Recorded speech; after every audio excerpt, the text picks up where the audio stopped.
I'm just going to swing us over to my Canvas webpage just to walk you through some of the very, very basics. And again, this is a basic primer. If you're looking for super advanced things, linking calendars, like coming up with some type of super complex algorithm for finding your assignments, I'm probably not the person to talk to.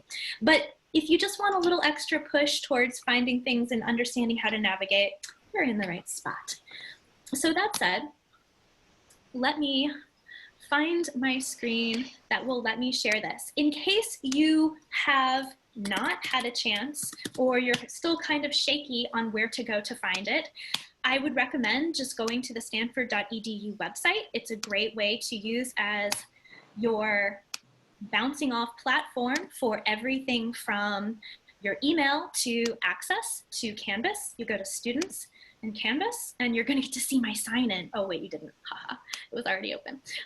So here, I just wanna point out a few things. This is your dashboard page. It's pretty basic. When your faculty member mentions that you have a Canvas page, you should go to a dashboard page like this. If you've been taking a lot of classes or you've been here for a while, you might start to see them build up. Usually they'll become archived. I have it on View All Courses right now so that I can see everything that's happening, even the things that aren't necessarily classes. When we go into them, again, just like your Zoom link, these are curated by the faculty member and sometimes the faculty member dictating to the TA what is going to be on there, what you're going to see. They decide how much information is on there. They're going to decide whether your assignments are available on there or submitted on there. They're going to make sure, if they can, that the Zoom link is on there. And if they are actually recording their sessions, then that's where you're going to find the recorded classes as well. So let me just take you to, I'm going to start with, let's just go to this one because it's kind of smallish. So the professor here has decided to put the syllabus right up front rather than even having a separate entry page. This is the page we enter on so that we can see that. Announcements is usually where you're going to go to find whatever it was that showed up in your email box. So this is an easy one to go to just to be able to find if they gave you an emailed assignment that showed up as an announcement, if they have another suggestion to respond to a question perhaps that was posed, this will give you all of those announcements in order. If your class is going to have discussions of some type, this is where it's going to be. If your professor suggests that you have a conversation with somebody, it would be smart for you to ask, for example, if you want this to be something that's on the discussions page in Canvas, or if you just want it to be a casual conversation. That might feel obvious, but this is a new learning environment for everybody, for all of us as well as for the faculty members. And many of them, this is their first time doing an online virtual class.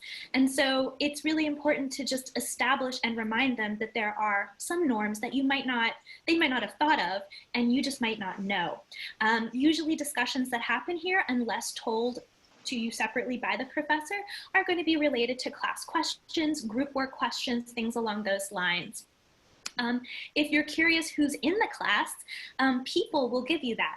Now, do not expect to find email addresses here. People have the option of setting up a Canvas profile that would give you that. Typically, what you're going to get is just this list of who is in it, perhaps what classes they're in, and maybe a picture if they've put that up. Perhaps the most important part of this is going to be the files part, though. Usually, if the professor has readings that are assigned to the class, the first thing that I will check is the files part of Canvas to see if they have uploaded the readings, whether it be from a book or whether it be an article or whether it be something entirely other. That's really important to keep in mind because this will save you having to track it down on JSTOR or at a almost definitely closed library or having to buy a book that you don't want to buy. So it just kind of walks you through it. Each of these links is a hyperlink. It's going to allow you to open it up on your computer and print if you so choose to print. That's all pretty obvious. Now, let's just take it to this Zoom button here, and pretty much every faculty member that I've run into is including the Zoom button to include the meeting list. This class is unique, which is why I wanted to click on it, because they are emailing the link to students when you register for each class individually. So every week we need to submit a form that says we're showing up for that week, and they send us back the Zoom. It will be really helpful for you to keep track of where you need to go to get the Zoom link, because it's really annoying 2 minutes before class when you're actually thinking about it because we're at home and not needing to go to an actual place to be like, oh my goodness, where is the Zoom link? And then you're stuck kind of going through emails and blah, blah, blah, blah. You don't want to waste time doing that. This should be the place that you go to. All right, I'm going to show you one other spot. If we go here, this takes me back to my dashboard. And what I want to show you is a much more engaged Canvas page for a course that I was helping teach this summer. This I want to show you so that you get a sense of what it could work like. That's important both so that you are able to see what a full-fledged course can be if a professor wants to really utilize their Canvas page, as well as so that you can see what might come up in some of the classes that you're taking. Here we don't have any upcoming meetings because this is done. This was an SGSI course. But I do want to show you that here are all of the cloud videos now. So I have the ability to go back and relook. If I had to miss a class, I can watch it again. It's completely accessible. Another thing that I want to show you is just how they've done the video section here. Some of the faculty members are really trying to experiment this quarter by adding multimodal documentation on their website. So some of them are doing a good job of uploading them to Canvas, some of them are not, from what I understand. Again, that's going to be hit and miss based on the faculty member and what support they're getting. But each of these are really easy to link to. You just click on it and it pops up. Ideally, if your faculty member wants you to watch a video, they know how to link to Canvas. If they do not, you might just gently nudge them in the direction of IT, but that's not really your job. So know that you're just being a good person if you do that. Otherwise, you're going to probably end up with an emailed video link, which also works, but this is a little bit more succinct and it kind of keeps it all in one place.